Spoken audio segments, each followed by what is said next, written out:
नमस्कार विद्यार्थियों, संभव एकेडमी के ऑनलाइन प्लेटफॉर्म पे मैं बबीता कासनिया हिंदी की क्लासेस में आपका स्वागत करती हूँ। पिछली क्लास में हमने देखा था कि हमने शुरू किया था व्यंजनों का वर्गीकरण। व्यंजनों के वर्गीकरण में हमने पहला वर्गीकरण पढ़ा था अध्ययन की सरलता के आधार पर। अध्ययन की सरलता के आधार पर, सरलता के आधार पर, ठीक है। अध्ययन की सरलता के आधार पर हमने देखा था कि सबसे पहले हमने क्या देखा था कि जो वर्णों के ऊपर जो रेखा खींची जाती है उसे शिरोरेखा कहते हैं, इसे खड़ी पाई कहते हैं। इस चिन्ह को पंचम अक्षर कहते हैं, इस चिन्ह को अनुस्वार कहते हैं। ये चिन्ह है इसे ताड़न जात चिन्ह कहते हैं, और ये चिन्ह है इसे नुक्ता चिन्ह कहते हैं, ठीक है। यहाँ तक हमने पढ़ लिया था। आज हम इसमें देखते हैं नुक्ता चिन्ह कौन से होते हैं। नुक्ता चिन्ह कौन से होते हैं? जो चिन्ह वर्ण के आगे लगते हैं, जैसे ये वाला जो चिन्ह लगा हुआ है ये वर्ण के आगे है, इसे हम नुक्ता चिन्ह कहते हैं। ये चिन्ह 5 वर्णों पे लगते हैं, क, ख, ग, ज और फ पे, ठीक है। नुक्ता चिन्ह 5 वर्णों पे लगते हैं, क, ख, ग, ज और फ पे। ये सारे जो वर्ण हैं ये हिंदी के वर्ण नहीं हैं। नुक्ता चिन्ह लगने के बाद में ये वर्ण अरबी और फारसी के वर्ण बन जाते हैं। किसके वर्ण बन जाते हैं? अरबी और फारसी के वर्ण बन जाते हैं। फारसी के वर्ण बन जाते हैं, ठीक है। इसके बाद हम देखते हैं कि सामान्यतः कौन कौन सी गलतियां हैं जो कि हम वर्णों को लिखते समय करते हैं, जिसके कारण कि जो शब्द शुद्धि के अंदर हमारे जो क्वेश्चन है वो गलत हो जाते हैं, जो शब्द हैं हम गलत कर देते हैं। तो सबसे पहले देखते हैं क, ख, ग, घ और अड़। ये हमने देख लिया था कि ये अड़ है, उसके यहाँ पर बिंदी लगती है, जिसके कारण ये पंचम अक्षर कहलाता है। हिंदी की वर्णमाला में केवल एक पंचम अक्षर होता है, वो है अड़। इसके बाद हमने देखते हैं च, छ, ज और झ और ञ। इस वर्ग के अंदर जो हम गलती करते हैं वो ये है कि हम झ को लिखते हैं ऐसे, ठीक है। बल्कि जो हिंदी वर्णमाला है उसके अंदर झ को सही कौन सा झ माना गया है? ये झ सही माना गया है। ये झ है, ये हिंदी का अमान्य वर्ण है, ये अमान्य वर्ण है, ठीक है। मानक वर्ण नहीं है, ये अमानक वर्ण भी इसको कह सकते हैं, अमानक वर्ण है।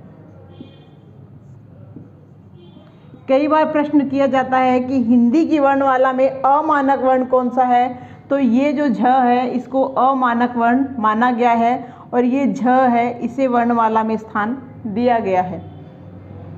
इसके आगे देखते हैं ट, ठ, ड, ढ, अण। ये हमने यहाँ देख लिया था कि जब ड के आगे नीचे यहाँ ये और ढ के नीचे जब बिंदी लग जाती है तो इसको अड़ और अढ़ बोला जाता है। ये दोनों भी फारसी और अरबी के शब्द हैं। इन्हें द्विगुणी वर्ण बोला जाता है। क्या बोला जाता है? द्विगुणी वर्ण बोला जाता है। इसे ताड़न जात वर्ण भी बोला जाता है, ताड़न जात वर्ण, ठीक है। क्योंकि ये हिंदी के अंदर ड और ढ है, ये दोनों हैं, इन्हें ही मान्यता मिली है हिंदी की वर्णमाला में। ये दोनों अरबी फारसी के हैं, तो इन्हीं हिंदी की वर्णमाला में मान्यता नहीं मिली हुई है, ये हिंदी की वर्णमाला में शामिल नहीं किए जाते हैं। अगर परीक्षा में आपसे पूछ लिया जाए कि इन दोनों में से हिंदी की वर्णमाला में किसे मान्यता मिली है या कौन से मानक हैं, तो ये वाला सही है। अ और ढ ये अरबी और फारसी के वर्ण हैं। इसके अलावा हम अभी देखते हैं त, थ, द, ध, न। इसके अंदर ये जो वर्ण है और ये वर्ण थ वर्ण और ध वर्ण, इन दोनों वर्णों के बारे में देखते हैं कि हम ध लिखते हैं ऐसे।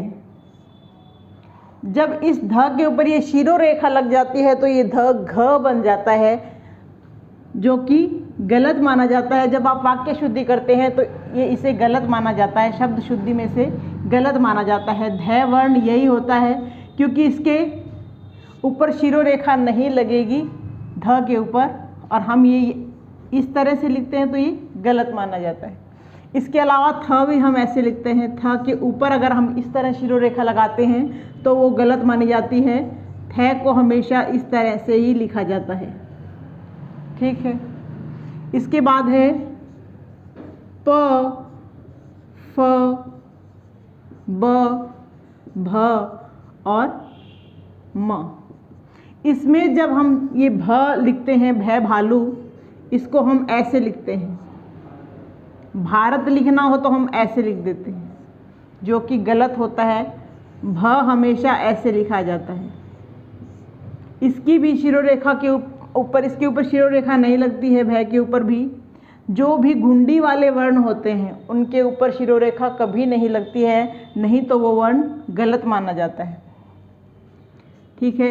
इसके अलावा य, र, ल और व, ये कैसे वर्ण हैं? ये कैसे वर्ण है? ये अंतस्थ वर्ण है। कैसे वर्ण हैं? अंतस्थ वर्ण हैं, ठीक है। अब एग्जामिनर आपको यहाँ भी कंफ्यूज करता है। य, व, र और ल। संस्कृत की वर्णमाला में अंतस्थ वर्ण ऐसे लिखे जाते हैं और हिंदी की वर्णमाला में अंतस्थ वर्ण इस तरह से य, र, ल, व लिखे जाते हैं। एग्ज़ाम में जब आपको देता है इस तरह से ऑप्शन तो आप कंफ्यूज हो जाते हैं, और हम मोस्टली यही करते हैं, जो कि गलत होता है।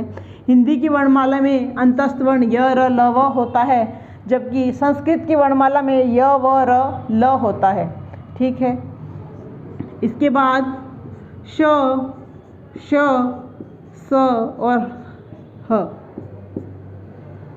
ये ऊष्म वर्ण होते हैं। कैसे वर्ण होते हैं? ऊष्म वर्ण होते हैं। इनको ऊष्म वर्ण कहा जाता है। इनका क्रम भी एग्जाम में बहुत बार पूछा जाता है। श, स और ह, जैसा बोलेंगे वैसा ही लिखेंगे तो ही क्वेश्चन सही होगा, नहीं तो इनको लिखने में आगे पीछे बहुत ज़्यादा मिस्टेक हो जाती है।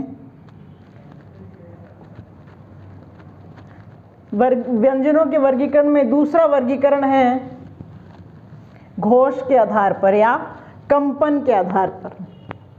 किसके आधार पर? घोष के आधार पर। घोष या कंपन के आधार पर। कंपन के आधार पर व्यंजनों का वर्गीकरण। घोष या कंपन के आधार पर व्यंजनों का वर्गीकरण दो तरह से किया गया है। पहला है अघोष, अघोष वर्ण, और दूसरा है सघोष वर्ण। सघोष या इसे घोष भी लिख सकते हैं आप, सघोष या घोष वर्ण। घोष वर्ण का क्या मतलब, अघोष वर्ण का क्या मतलब होता है? अ का मतलब होता है नहीं, अ उपसर्ग का अर्थ है नहीं। घोष मतलब जिसमें गूंज ना हो, जिसमें कंपन ना हो, जिन वर्णों के उच्चारण में अधिक गूंज या अधिक जोर नहीं लगाना पड़ता, जिनके उच्चारण में अधिक कंपन नहीं होता है उन्हें अघोष वर्ण कहते हैं। ठीक है, जिनमें कंपन नहीं होता या कम होता है। ठीक है, सघोष वर्ण, इसमें स उपसर्ग है, स का अर्थ होता है साथ, घोष का अर्थ है कंपन, मतलब जिन वर्णों के उच्चारण में कंपन महसूस होता है वो सघोष वर्ण होते हैं। कौन कौन से वर्ण होते हैं ये? अघोष वर्ण,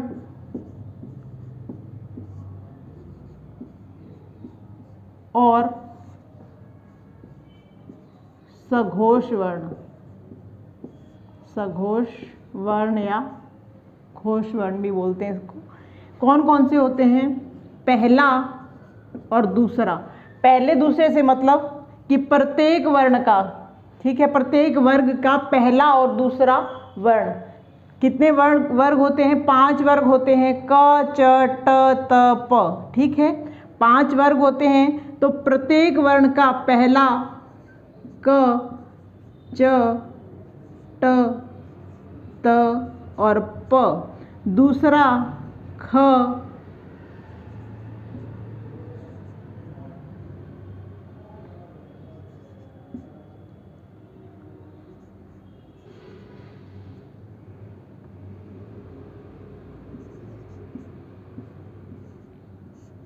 ठीक है, क ख च छ ट ठ त थ और प फ, पहला और दूसरा वर्ण इसके अंदर आते हैं। इसके अलावा इसमें आता है ऊष्म वर्ण श, श और स। ठीक है, ये कितने हो गए? 2 2 4 2 6 2 8 2 10 और 3 13 अघोष वर्ण होते हैं। कितने? 13 अघोष वर्ण होते हैं। और घोष वर्ण, इससे बचे हुए इसके अलावा जो भी वर्ण हैं वो सभी सघोष वर्ण या घोष वर्ण हो जाएंगे। इसके अलावा बचे हुए हैं तीसरा, चौथा, पांचवा प्लस य, र, ल, व और ह। क्योंकि ह हमने यहाँ नहीं लिखा है, सिर्फ यहाँ 3 ऊष्म वर्ण लिखे हैं, एक ऊष्म वर्ण इधर आ जाएगा। और इसके अलावा 11 स्वर इसके अंदर आ जाएंगे। तीसरा वर्ण, इधर हमने क ख लिखा है तो उधर ग लिखेंगे, इधर च छ लिखा है तो इधर ज लिखेंगे, ट ठ इधर ड लिखेंगे, त थ द, प फ ब। इस तरह से चौथा और पांचवा वर्ण भी यहाँ आ जाएगा। तो ये कितने हो गए?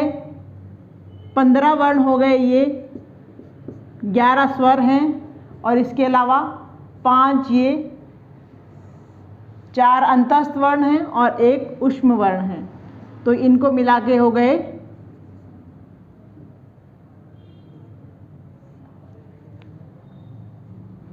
31, यानी कि 31 वर्ण हो गए हैं। 31 वर्ण। ठीक है, इसके बाद देखते हैं तीसरा वर्गीकरण है प्राणवायु के आधार पर। प्राणवायु के आधार पर, प्राणवायु के आधार पर वर्णों के 2 जो वर्गीकरण है व्यंजनों के हम पढ़ चुके हैं। पहला है अध्ययन की सरलता के आधार पर, जिसमें कि हमने 3 तरह के व्यंजन देखे हैं। पहले कौन से हैं? स्पर्शी या वर्गीय व्यंजन, दूसरे हैं ऊष्म और तीसरे हैं अंतस्थ। ठीक है, इसके अलावा बाद में हमने पढ़ा है दूसरा वर्गीकरण घोष या कंपन के आधार पर। घोष वर्ण 2 प्रकार के होते हैं, अघोष और सघोष। अघोष वे होते हैं जिनके उच्चारण में हमें कंपन नहीं होता है, जिनके उच्चारण में या कंपन कम होता है। और सघोष कौन से होते हैं? जिनके उच्चारण करने पर हमें कंपन महसूस होता है। अघोष वर्ण कौन से होते हैं? प्रत्येक वर्ग का पहला और दूसरा वर्ण और ऊष्म वर्ण 3 हैं, श, श और स।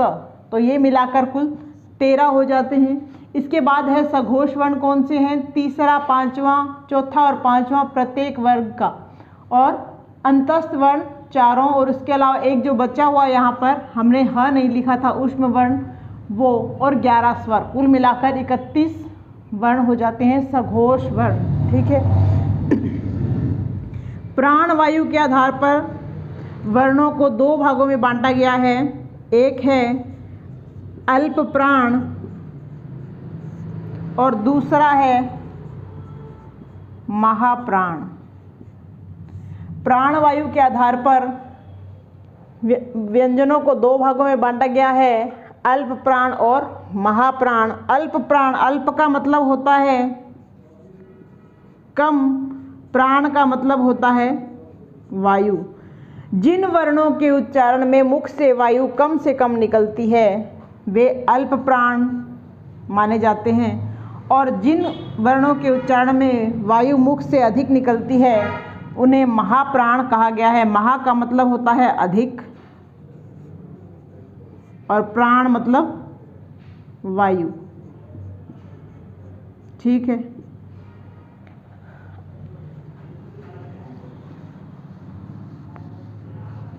अब इनका वर्गीकरण देखते हैं कि अल्प प्राण और महाप्राण। अल्प प्राण कौन से होते हैं? अभी जैसा कि मैंने बताया कि जिन वर्णों के उच्चारण में मुख से वायु कम निकलती है उन्हें अल्प प्राण कहते हैं। जैसे हम बोलते हैं कै, आप इस तरह से हाथ करके मुंह के पास करके देखिए, मैं बोलूँ कै तो इससे बिल्कुल भी मुंह से वायु नहीं हमें महसूस होती है, लेकिन जब हम ख बोलेंगे तो हमें जो मुंह से वायु निकलती हुई महसूस होती है। तो अल्प प्राण में हम पहले लिखेंगे क, ठीक है, फिर तीसरा वर्ण होगा ग और पांचवा वर्ण होगा ड़। ठीक है। इस तरह से प्रत्येक वर्ग का पहला, तीसरा और पांचवा वर्ण इसमें अल्प प्राण में आता है। महाप्राण में आता है दूसरा और चौथा वर्ण, जैसे कि ख और घ। प्रत्येक वर्ग का, सिर्फ ये मैं क वर्ग का नहीं कह रही हूँ, ये प्रत्येक वर्ग का जितने भी 5 वर्ग हैं उन सभी वर्गों का पहला, तीसरा और पांचवा वर्ण अल्प प्राण होता है और दूसरा और चौथा वर्ण महाप्राण होता है। इसके अलावा अल्प प्राण में आते हैं अंतस्थ वर्ण य, र, ल और व। ठीक है। और महाप्राण में आते हैं ऊष्म वर्ण श, श, स और है। और अल्प प्राण में इसके अलावा आते हैं 11 स्वर। ठीक है। कि प्राणवायु के आधार पर हम वर्णों को दो भागों में बांट रहे हैं, अल्प प्राण और महाप्राण। जिन वर्णों के उच्चारण में मुख से हवा कम निकलती है, वायु कम निकलती है, उन्हें अल्प प्राण कहते हैं। जिन वर्णों के उच्चारण में मुख से वायु अधिक निकलती है उन्हें महाप्राण कहते हैं। अल्प प्राण में जो वर्ण आते हैं वो है पहला, तीसरा और पांचवा। ठीक है। प्रत्येक वर्ग का पहला, तीसरा और पांचवा। इसके अलावा अंतस्थ वर्ण य, र, ल, व और 11 स्वर भी इसमें आते हैं। महाप्राण के अंदर दूसरा वर्ण और चौथा वर्ण, प्रत्येक जो 5 वर्ग हैं हमारे उनका दूसरा वर्ण और चौथा वर्ण आता है। इसके अलावा ऊष्म वर्ण श, श, स और ह आता है। ठीक है। संभव एकेडमी के ऑनलाइन प्लेटफॉर्म पर आप सबके लिए अलग अलग तरह के अलग अलग सब्जेक्ट्स की बहुत ही अनुभवी शिक्षकों के द्वारा क्लासेस लगाई जा रही है। तो उन क्लासेस को देखिए और अधिक से अधिक फ़ायदा उठाइए, अपने मित्रों के साथ को बताइए और हमारे चैनल को लाइक कीजिए, शेयर कीजिए और सब्सक्राइब कीजिए। इसके बाद हम देखते हैं उच्चारण के आधार पर, उच्चारण के आधार पर। इससे पहले जब हमने स्वरों का वर्गीकरण किया था तो हमने उच्चारण स्थान के आधार पर, ठीक है, उच्चारण में लगे समय के आधार पर इनका वर्गीकरण किया था। और ये वर्गीकरण, ये उच्चारण स्थान के आधार पर वर्गीकरण नहीं है, ये क्या है, उच्चारण के आधार पर वर्गीकरण है। ठीक है। स्वरों के वर्गीकरण में हमने क्या किया था कि उच्चारण में लगे समय के आधार पर, ठीक है, वर्गीकरण किया था। लेकिन व्यंजनों के वर्गीकरण में उच्चारण के आधार पर पहले अभी हम कर रहे हैं, और 5वें नंबर पे हम करेंगे उच्चारण स्थान के आधार पर। ये दोनों अलग अलग हैं, उच्चारण स्थान के आधार पर। अभी पहले करें उच्चारण के आधार पर, फिर उच्चारण स्थान के आधार पर। तो पहले ये देखते हैं, उच्चारण के आधार पर जो वर्ण है वो 8 तरह के होते हैं। कितनी तरह के होते हैं? 8 तरह के होते हैं। सबसे पहले है स्पर्शी वर्ण, सबसे पहले है स्पर्शी वर्ण, उसके बाद में है संघर्षी वर्ण, संघर्षी वर्ण, तीसरा है स्पर्शी और संघर्षी, स्पर्शी और संघर्षी। इसके बाद में चौथा है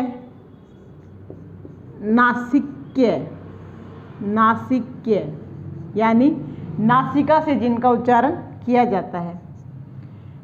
5वां नंबर है संघर्षहीन, संघर्षहीन। 6ठे नंबर पे आएगा पार्श्विक, ठीक है, 6ठे नंबर पे आएगा पार्श्विक।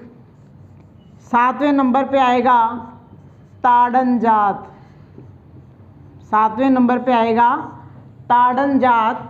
और 8वें नंबर पे आएगा प्रकंपित, प्रकंपित, ठीक है। उच्चारण के आधार पर हम देख रहे हैं कि वर्ण 8 प्रकार के होते हैं। स्पर्शी, संघर्षी, स्पर्शी और संघर्षी, नासिक्य, संघर्षहीन, पार्श्विक, ताड़नजात और प्रकंपित, ठीक है। अभी हम देखते हैं कि इसमें कौन कौन से वर्ण आते हैं। स्पर्शी के अंदर आता है क, ट, त, प वर्ग, ठीक है। क वर्ग, ट वर्ग, त वर्ग और प वर्ग के 4 वर्ण। 4 से मेरा मतलब है पहले 4 वर्ण क, ख, ग, घ, ट, ठ, ड, ढ, त, थ, द, ध और प, फ, ब, भ। इसका मतलब ये कितने हो गए? 16, ठीक है। स्पर्शी वर्ण कितने हो गए? 16 हो गए। प्रत्येक वर्ग के शुरू के 4 वर्ण इसके अंदर आते हैं। इसके बाद है संघर्षी, जिसके अंदर ऊष्म वर्ण आते हैं श, श, स और है, ठीक है। और इसके अलावा इसमें नुक्ता वर्ण भी आते हैं क, ख, ग, ज और फ। वैसे ये अरबी और फारसी के वर्ण हैं, लेकिन संघर्षी वर्णों में ये आते हैं। ये हिंदी के वर्ण नहीं है, लेकिन ये संघर्षी वर्णों में आते हैं। इसके बाद है स्पर्शी और संघर्षी। इसमें आता है च वर्ग, च वर्ग के प्रथम के 4 वर्ण च, छ, ज, झ, ये चारों वर्ण इस च वर्ग में आते हैं, स्पर्शी और संघर्षी में। इसके बाद है नासिक्य। नासिक्य के अंदर पंचम अक्षर, अनुस्वार वर्ण और पंचम अक्षर। पंचम अक्षर कौन सा होता है? क, ख, ग, घ, अड़। अड़ जो होता है ये वाला, ये पंचम अक्षर बोला जाता है। हिंदी की वर्णमाला में केवल एक पंचम अक्षर है। इसके अलावा जो अनुस्वार वर्ण है वो सभी वर्गों के अंतिम वर्ण जो होगा उसे अनुस्वार वर्ण बोला जाएगा। जैसे कि ड, ञ, अण, न और म। ये सारे वर्ण इसमें नासिक्य वर्ण में आते हैं। नासिक्य वर्ग में ये सभी वर्ण आते हैं। पंचम अक्षर के जो वर्ण आते हैं वो सभी आते हैं। संघर्षहीन, संघर्षहीन वर्ण कौन से होते हैं? य और व। य और व दोनों वर्ण जो वर्ण हैं वो संघर्षहीन होते हैं। इनके उच्चारण में जिह्वा को अधिक संघर्ष नहीं करना पड़ता है, इसलिए इन्हें संघर्षहीन वर्ण कहा जाता है। पार्श्विक वर्ण कौन सा होता है? ल को पार्श्विक वर्ण माना गया है क्योंकि ल के उच्चारण में जो हमारे मुख से वायु है वो दोनों साइड से निकलती है, तो इसे पार्श्विक वर्ण माना गया है। ताड़न जात वर्ण हमने पहले पढ़ लिया था। ताड़न जात वर्ण ड के नीचे जब बिंदु होता है और ढ के नीचे बिंदु, जिसको बोलते हैं अड और अढ़, ठीक है। अड और अढ़ ये अरबी और फारसी के वर्ण हैं, अरबी और फारसी के वर्ण हैं। हिंदी वर्णमाला में इन्हें स्थान नहीं दिया गया है। इन्हें ताड़न जात वर्ण कहा जाता है। द्विगुणी वर्ण भी कहा जाता है, इन्हें द्विगुणी वर्ण भी कहा जाता है, ठीक है। इसके बाद है प्रकंपित वर्ण। प्रकंपित वर्ण होता है र, जिसके उच्चारण में हमारी जिह्वा को कंपन महसूस होता है, वो प्रकंपित वर्ण होता है और प्रकंपित वर्ण है र। एक बार पुनः देख लेते हैं। उच्चारण के आधार पर हमने 8 तरह के जो वर्ण हैं उन्हें देखा है। वर्णों का जो वर्ग है उसे देख रहे हैं कि स्पर्शी के अंदर आता है क, ट, त, प वर्ग। ये चारों वर्ग हैं। इनके 1 से लेकर 4 तक के सभी वर्ण यानी कि 16 वर्ण आते हैं। पंचम अक्षर इसमें नहीं आएगा। संघर्षी वर्ण के अंदर श, श, स और ह, और इसके अलावा जो पांचों नुक्ता वर्ण हैं वो भी इसके अंदर आते हैं। स्पर्शी और संघर्षी के अंदर च वर्ग आता है। च वर्ग के चारों वर्ण इसके अंदर आते हैं 1 से 4 तक। नासिक्य, नासिक्य के अंदर अंतिम जो प्रत्येक वर्ग का अंतिम वर्ण, जैसे अड़, अण, अण, न, म, ये इसके अंदर आते हैं। संघर्षहीन, य और व को संघर्षहीन वर्ण बोला जाता है क्योंकि इनके उच्चारण में जिह्वा को अधिक संघर्ष नहीं करना पड़ता। पार्श्विक वर्ण कौन सा होता है? ल होता है क्योंकि इसके उच्चारण में जो वायु है वो मुख से के दोनों साइड से बाहर निकलती है। इसके बाद है ताड़न जात, अड़ और ढ। अड़ और अढ़ ये अरबी और फारसी के वर्ण हैं और ये द्विगुणी वर्ण हैं, ठीक है। ये हिंदी की वर्णमाला में इन्हें स्थान नहीं दिया गया है। प्रकंपित वर्ण, प्रकंपित वर्ण कौन सा होता है? र को प्रकंपित वर्ण माना गया है क्योंकि र के उच्चारण में जिह्वा को अधिक संघर्ष करना पड़ता है, अधिक कंपन महसूस करना पड़ता है, इसलिए इसे प्रकंपित वर्ण माना गया है। इसके बाद में हम देखते हैं कि उच्चारण में कि उच्चारण स्थान के आधार पर, ये हमने कर लिया है। उच्चारण के स्थान के आधार पर जो वर्णों का वर्गीकरण अभी हम देख रहे हैं, इसे अब एक चित्र की सहायता से हम कर रहे हैं ताकि हमें इसे समझने में आसानी हो जाएगी। ये थोड़ा ज़्यादा सुंदर तो नहीं बनाए,